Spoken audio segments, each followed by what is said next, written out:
السلام عليكم. معكم الأستاذ وئام الربيعي، أستاذ شعبة الفنون التطبيقية، دائما في إطار تمارين فوتوشوب. نحاول اليوم نشوفوا لو نوار et blanc, يعني les calques d'ajustement noir et blanc. Donc allons-y. Toujours dans le cadre des travaux pratiques Photoshop, on a vu déjà les calques d'ajustement curves ou bien courbes qui permet de modifier chromatiquement l'environnement chromatique de l'image et qui dans ce cas ressemble un petit peu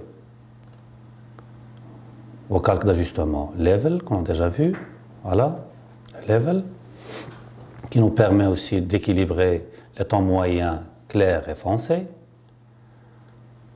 On a vu aussi les calques d'ajustement, voilà, teinte et saturation, qui peuvent nous permettre même de créer un autre environnement, bien d'exagérer dans la couleur, bien de proposer un autre jeu de couleurs. Aujourd'hui, on va voir le calque d'ajustement noir et blanc et on va essayer de s'exercer. Voilà, donc voilà, pour faire, toujours de la même manière, soit on clique sur le menu Image, puis Adjustment ou bien Ajustement, et on choisit voilà Black and White qui est voilà noir et blanc. Vous pouvez bien noter le raccourci clavier Alt, Shift, Ctrl, B. Donc je clique par exemple. Toujours notez bien que dans ce cas-là, je ne crée pas de masque, donc j'affecte directement mon image. Sinon, je clique ici dans voilà, les calques d'ajustement, dans cette icône, et puis je choisis Black and White. Dans ce cas-là, comme vous pouvez le voir, on ne va pas affecter notre image, donc c'est un masque qui s'affiche. Notez bien que voilà, l'image précédente contenait plusieurs couleurs, donc je peux apporter des modifications directement sur des zones. Par exemple, les rouges, donc les parties rouges de l'image changent. Aussi les jaunes, les parties jaunes, green, vert, cyan, cyan il existe, bleu et magenta. Donc voilà un moyen de faire, sinon on peut voilà, rassembler ou bien voilà, appliquer plusieurs calques d'ajustement. Par exemple, je peux tout d'abord voilà, choisir les niveaux. Donc je balance les tons clairs, moyens et foncés, ou bien j'utilise l'assistant, c'est-à-dire les moyens, les outils prédéfinis. Donc voilà, donc la partie suréclairée dans mon image se représente ici. Voilà, par exemple. La partie noire, ou bien shadows, les ombres, peut-être, ça ici, voilà, par exemple, voilà, et le temps moyen, c'est-à-dire, voilà, les gris, ça va, par exemple, ici, ok, d'accord. Après avoir apporté ces modifications sur mon image, maintenant, les temps sont équilibrés. Je peux apporter une autre modification, bien ajouter un autre calque d'ajustement, le noir et blanc, mais cette fois-ci, j'ai déjà équilibré les tons, donc les nuances de gris sont déjà réglées. Donc, ce n'est pas la peine de modifier directement les couleurs, donc je valide OK. Et comme vous pouvez le voir, voilà l'image sans le réglage niveau, c'est-à-dire le blanc et noir directement, et voilà, voilà les niveaux, l'intervention des niveaux. Comme vous pouvez le voir, ça équilibre les tons clairs, moyens et foncés. Donc deux manières de faire, soit on règle directement dans l'interface Black and White, dans la boîte de dialogue Black and White, c'est-à-dire noir et blanc. Il faut bien mémoriser chaque partie de l'image et la couleur qu'il contient. Voilà. Ou bien j'équilibre les temps et puis j'apporte la modification, bien le calque d'ajustement noir et blanc. Certains disent qu'un jeu de couleurs est équivalent, par exemple une image en couleur équilibrée peut être satisfaisante comme une image blanc et noir équilibrée. Donc la présence du blanc suréclairé et du noir voilà, remplace le jeu de couleurs entier, c'est-à-dire le cercle chromatique tout entier. Voilà, donc voyons pour le cas, par exemple, d'un portrait. Donc on ouvre par exemple un portrait, celui de Jack Nicholson par exemple. Donc toujours, comme on a déjà mentionné, on peut voilà,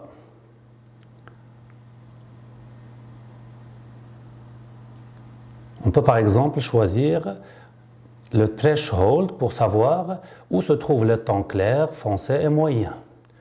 Donc ici, voilà le temps foncé, le temps moyen sont ici et le temps clair, voilà comme vous pouvez le voir, sont ici. Donc maintenant je sais bien comment régler par exemple mon image. Donc, comme on a déjà vu, donc, retenez bien ces étapes. Donc, soit je choisis les niveaux, donc je règle manuellement par exemple ou bien à l'aide de l'assistant, les temps moyens, clairs et foncés, par exemple, puis je valide. OK? Comme vous pouvez le voir. Et maintenant, je peux apporter une modification, une autre, c'est-à-dire transformer l'image en blanc et noir, mais cette fois-ci, le rendu sera bien équilibré. C'est-à-dire, dans l'image existe les temps clairs, les temps foncés et les temps moyens. Donc voilà, voilà le résultat sans les niveaux. Et voilà le résultat avec l'utilisation des calques d'ajustement niveau. Pour avoir un rendu, un seul rendu, c'est-à-dire une seule image sans calque, donc je peux toujours sélectionner le tout à l'aide de Shift. Je clique en haut et voilà que ça sélectionne le tout, tous les calques.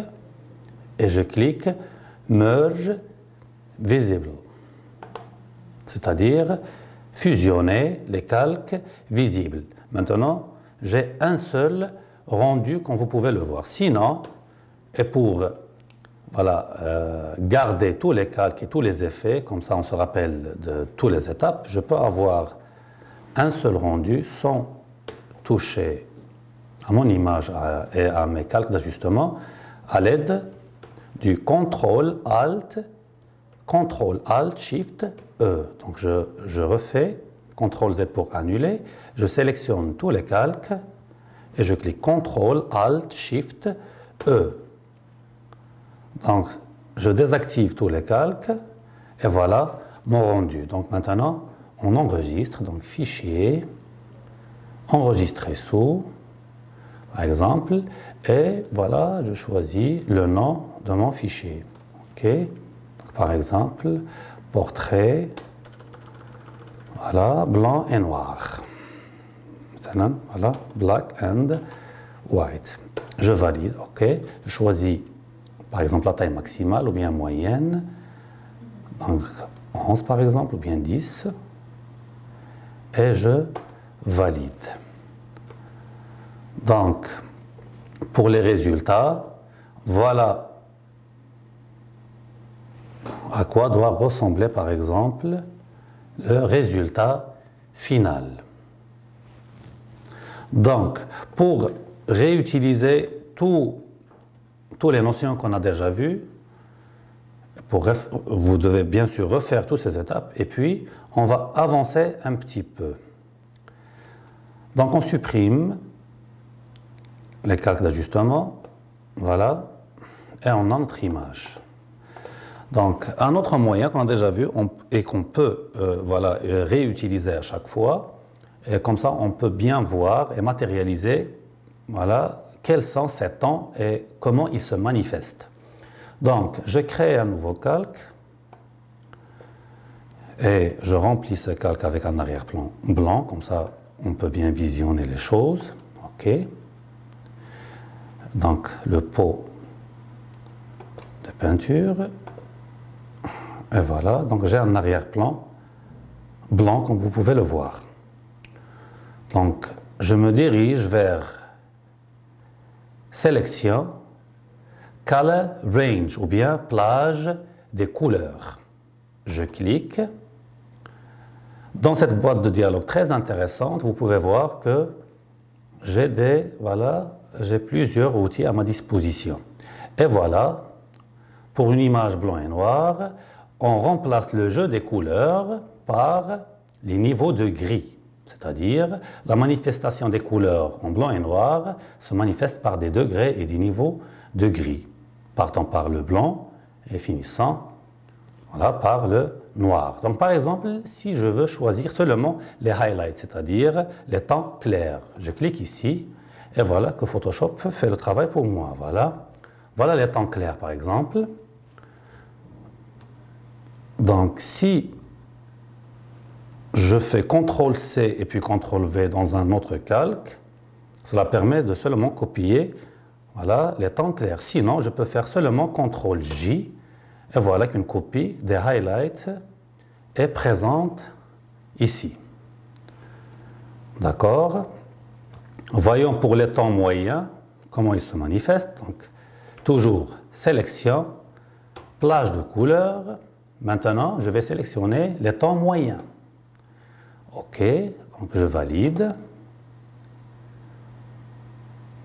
Voilà, à l'aide du raccourci clavier CTRL-J, j'ai une copie des tons moyens. Voilà, je vais les nommer, comme ça on va se rappeler. Donc ici, les tons clairs, ici, tons moyens. Voilà. Je refais la même étape pour les tons foncés. Donc, color range, ou bien plage des couleurs, shadows, ou bien les ombres, ou bien les parties foncées. Donc, je clique OK, CTRL-J, et voilà les tons foncés. Donc, pour bien visualiser la chose, voilà à quoi ressemblent les tons clairs, voilà les tons moyens, OK. Voilà les tons foncés. Et notez bien que rassembler ces trois tons va nous donner, restituer l'image encore une fois.